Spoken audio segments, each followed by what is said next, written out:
राम मैया की जय, श्री रामचंद्र भगवान की जय।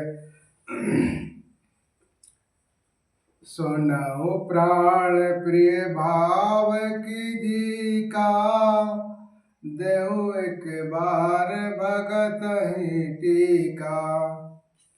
गायहु दूसर बार बार कर जोरी, पुर बहुनाथ मनोहर मोरे। वह बोली, हे प्राण प्रिय सुनिए, मेरे मन को भाने वाला एक बार तो दीजिए भरत को राज तिलक, और हे नाथ दूसरा बार भी मैं हाथ जोड़कर मांगती हूँ, मेरा मनोरथ पूरा कीजिए। तापस बेश विशेष उदासी, 14 बरस राम वनवासी। सुनि मृदु बचन भूप हृदय शोको, शशि कर छुअत बिकल जिम कोकु।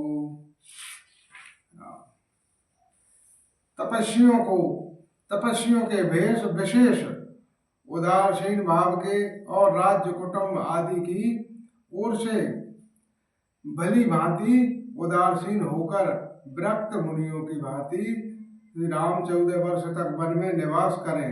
कैकई के कोमल विनय युक्त वचन सुनकर राजा के हृदय में ऐसा शोक हुआ जैसे चंद्रमा की किरणों के स्पर्श से चकवा विकल हो जाता है। गाया हो सहमति नहीं कछु कहु आवा, जनु सचात बन छपेट हुलावा। विवरण भयो निपटु नर पालो, दामिनी हन्यु मनहु तरु तालु। राजा सहम गए और कुछ कहते ना बना, मानो बाज वन में बटेर पर झपटा हो। राजा का रंग बिल्कुल उड़ गया, मानो ताड़ के पेड़ को बिजली ने मारा हो। जैसे ताड़ के पेड़ पर बिजली गिरने से वह झुलस कर बंदरगाह हो जाता है, वही हाल राजा का हुआ। माथे हाथ मुद दो लोचन, तनु धरि सोच लागो जनु सोचन। मोर मनोरथ सुर तरु फूला, भरत कर निज में हत्यो समूला।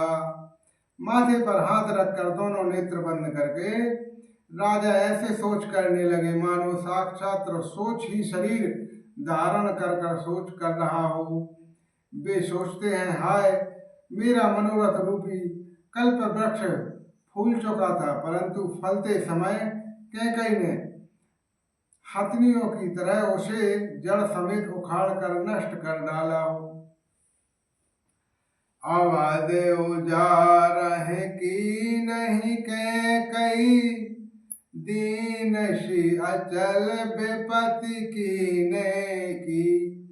कैकई ने अयोध्या को उजाड़ कर दिया और विपत्तियों की आंचल सुदृढ़ नींव डाल दी हो।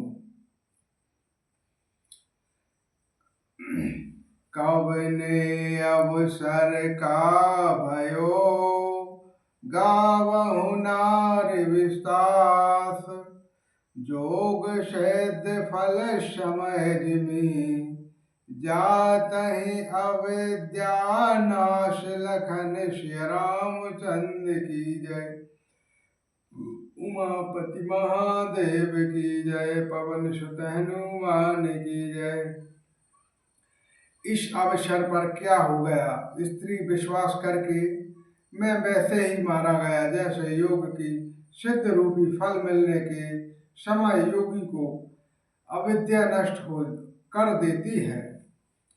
एहि विधि राव मनहु मनु झाखा, देख कुभाति कुमति मनु माखा। भरत की राव पूत न होई, आनहु मोल बिसहि मोहि। इस प्रकार राजा मन की मन सीख रहे हैं, झींक रहे हैं, और राजा का ऐसा बुरा हाल देखकर दुर्बुद्धि कैकई मन में बुरी तरह से क्रोधित हुई और बोली, क्या भरत आपके पुत्र नहीं है? क्या मुझे आप दाम देकर खरीद लाए हैं? क्या मैं आपकी विवाहित पत्नी नहीं हूं? जो सुन सरु अशु लागे तुम्हारे, काहे न बोलहु बचन सवारे। देहु उतरु अनुकरहु कि नाही, सात संग तुम रघुकुल माही। जो मेरा वचन सुनते ही आपको बाण सा लग गया हो, तो आप सोच समझ कर बात क्यों नहीं करते हैं? उत्तर दीजिए, हाँ कीजिए, नहीं तो ना ही कर दीजिए।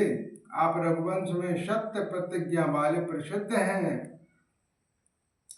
देन कहे हु अब जन बरु देहु, तजहु सात जग अपुजस लेहु। सात सराही कहु बरु देना, जानहु ले यही भाग मनु चबेना। अपने ही वर देने को कहा था, पर भले ही न दीजिए, सत्य छोड़कर दीजिए और जगत में अपयश लीजिए।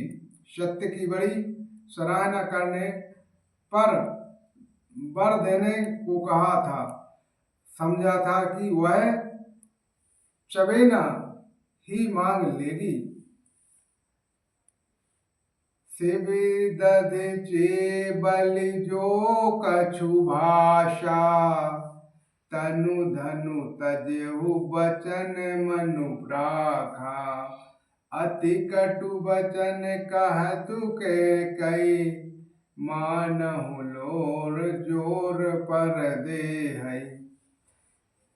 राजा शिवी, दधीचि और बलि ने जो कुछ कहा था, शरीर और धन त्याग कर भी उन्होंने अपने वचन की प्रतिज्ञा को निभाया। कैकई बहुत ही कड़वे वचन कह रही है, मानो जले पर नमक छिड़क रही हो।